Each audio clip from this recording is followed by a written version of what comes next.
अब हम आपको माता दुर्गा के 5वें स्वरूप स्कंद माता जी की कथा के बारे में विस्तार से बताने जा रहे हैं।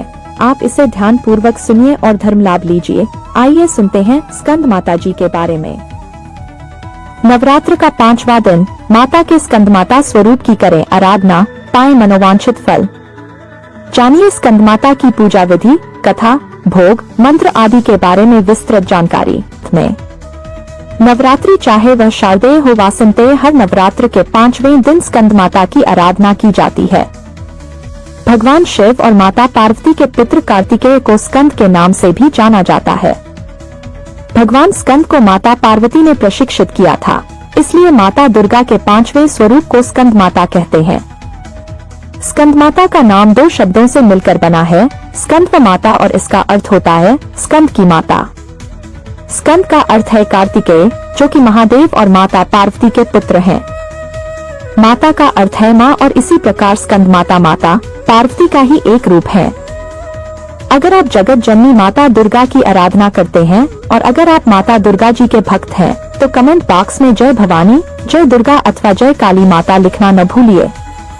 वहीं एक पौराणिक कथा के अनुसार कहते हैं कि एक तारकासुर नामक राक्षस था, जिसका अंत केवल शिव पुत्र के हाथों की संभव था। तब मां पार्वती ने अपने पुत्र स्कंद, जिन्हें कार्तिकेय के नाम से भी जाना जाता है, को युद्ध के लिए प्रशिक्षित करने के लिए स्कंद माता का रूप लिया था।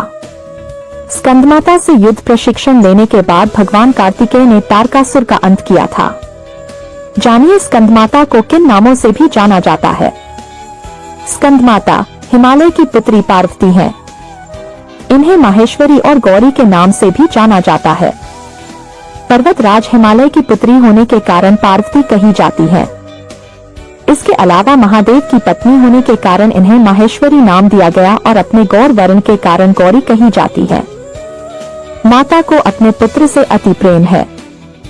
यही कारण है कि मां को अपने पुत्र के नाम से पुकारा जाना उत्तम लगता है। मान्यता है कि स्कंद माता की कथा पढ़ने या सुनने वाले भक्तों को मां संतान सुख और सुख संपत्ति प्राप्त होने का वरदान देती हैं। अब जानिए मां स्कंद माता की कथा। मां स्कंद माता की 4 भुजाएं हैं। मां एक हाथ में कार्तिकेय को पकड़े हुए हैं और उनके दूसरे व तीसरे हाथ में कमल का पुष्प है। अपने चौथे हाथ से स्कंद माता अपने भक्तों को आशीर्वाद देती हैं। स्कंद माता की सवारी एक शेर है। स्कंद माता विशुद्धि चक्र की अधिष्ठात्री देवी है।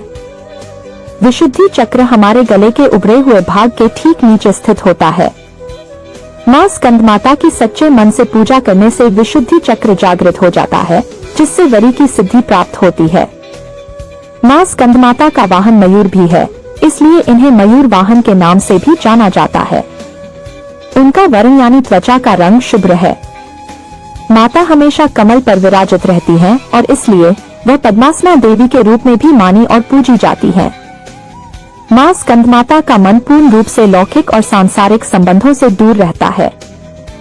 स्कंद माता का पूजन करने वाले व्यक्ति और जीव मुख्यतः सांसारिक बंधनों में रहकर भी उनसे मुक्त होते हैं। मां दुर्गा के स्कंद माता अवतार की ऐसी मान्यता है कि माता सती द्वारा अपना देह त्यागने के बाद भगवान शिव ने खुद को सजा देने के लिए स्वयं को सांसारिक बंधनों से दूर कर लिया था और एक तपस्वी के रूप में पहाड़ों के बीच कड़ी सर्दी में तपस्या करने चले गए थे। इसी दौरान तारकासुर और सुरपद्मन नाम के 2 राक्षसों ने देवताओं पर हमला कर दिया। उस वक्त देवताओं की मदद करने के लिए कोई नहीं था। तारकासुर और सुरपद्मन नाम के दोनों राक्षसों को ब्रह्मा जी द्वारा यह वरदान प्राप्त था कि उन्हें मारने के लिए शिव जी की संतान को ही आना होगा। उन राक्षसों ने चारों ओर हाहाकार मचाई और कलह का माहौल बनाया हुआ था और अपने आसपास हर किसी को परेशान करके रखा था। इन दोनों राक्षसों के अत्याचारों को देख देवतागण भी चिंतित थे। तब सभी देवतागण भगवान विष्णु के पास गए और उन्हें अपना दुख सुनाया, परंतु विष्णु जी ने उनकी कोई मदद नहीं की।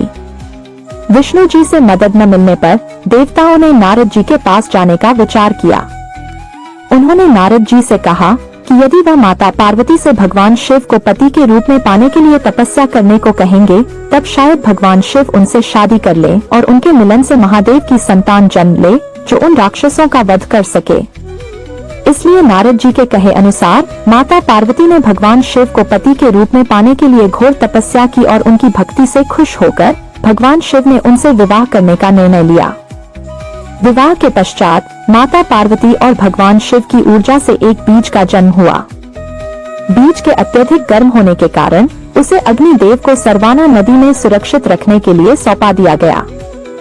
अग्निदेव भी उसकी गर्मी सह नहीं पाए, इसलिए उन्होंने उस बीज को गंगा को सौंप दिया, जो उसे आखिर में सरवाना झील में ले गई, जहां माता पार्वती पहले से ही पानी के रूप में मौजूद थी और उस बीज को धारण करते ही वह गर्भवती हो गई। कुछ समय पश्चात कार्तिकेय ने अपने 6 मुखों के साथ जन्म लिया। भगवान कार्तिकेय के जन्म के बाद उन्हें तारकासुर और सुरपद्मन का विनाश करने के लिए तैयार किया गया। सभी देवताओं ने मिलकर उन्हें अलग अलग तरीके का ज्ञान दिया और राक्षसों से लड़ने के लिए उन्हें महत्वपूर्ण शस्त्र भी दिए। आखिर में कार्तिकेय ने सभी राक्षसों का वध कर दिया। इसी कारण मां दुर्गा को स्कंदमाता यानी कार्तिकेय की माता के रूप में जाना जाता है। स्कंदमाता के मंदिर पूरे भारतवर्ष में कई जगह स्थापित हैं, लेकिन उनमें से एक बहुत प्रचलित उत्तर प्रदेश के वाराणसी में स्थित है। देवी स्कंदमाता का स्वरूप जानिए। उन्हें अत्यंत दयालु माना जाता है। कहते हैं कि देवी दुर्गा का यह स्वरूप मातृत्व को परिभाषित करता है। स्कंदमाता कमल के आसन पर भी विराजमान होती है, इसलिए इन्हें पद्मासना देवी भी कहा जाता है। कहते हैं कि संतान सुख की प्राप्ति के लिए माता की पूजा के साथ ही उनके मंत्र की आराधना भी विशेष फलदायी होता है। माता का वाहन सिंह है। स्कंद कुमार कार्तिकेय की माता के कारण इनका नाम स्कंदमाता पड़ा। इसकी गोद में स्कंद बाल स्वरूप में विराजित है। देवी स्कंदमाता की 4 भुजाएं हैं। अपनी दाईं ओर की भुजा से देवी स्कंद को गोद में पकड़े हुए हैं और नीचे भुजा में कमल का फूल है। बाईं और ऊपर की भुजा में वरद मुद्रा में है और नीचे भुजा में भी कमल का फूल है। इनका वर्ण बिल्कुल शुभ्र है। कमल पर विराजमान होने के कारण इन्हें पद्मासना भी कहा जाता है। जानिए स्कंदमाता को क्या भोग पसंद है। स्कंदमाता को पीले रंग की वस्तुएं सबसे प्रिय हैं। इसलिए उनके भोग में पीले फल और पीली मिठाई अर्पित की जाती है। आप इस दिन केसर की खीर का भोग भी मां के लिए बना सकते हैं। विद्या और बल के लिए मां को 5 हरी इलायची अर्पित करें और साथ में लौंग का एक जोड़ा भी चढ़ाएं। पीले रंग के महत्व के बारे में जानिए विस्तार से।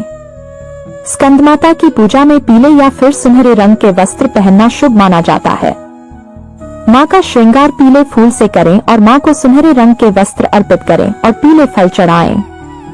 पीला रंग सुख और शांति का प्रतीक माना जाता है और इस रूप में दर्शन देकर मां हमारे मन को शांति प्रदान करती है। अब जानिए मां स्कंदमाता की पूजा विधि।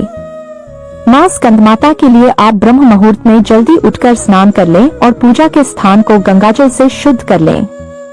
उसके बाद लकड़ी की चौकी पर पीला कपड़ा बिछाकर मां की मूर्ति या फिर तस्वीर को स्थापित करें।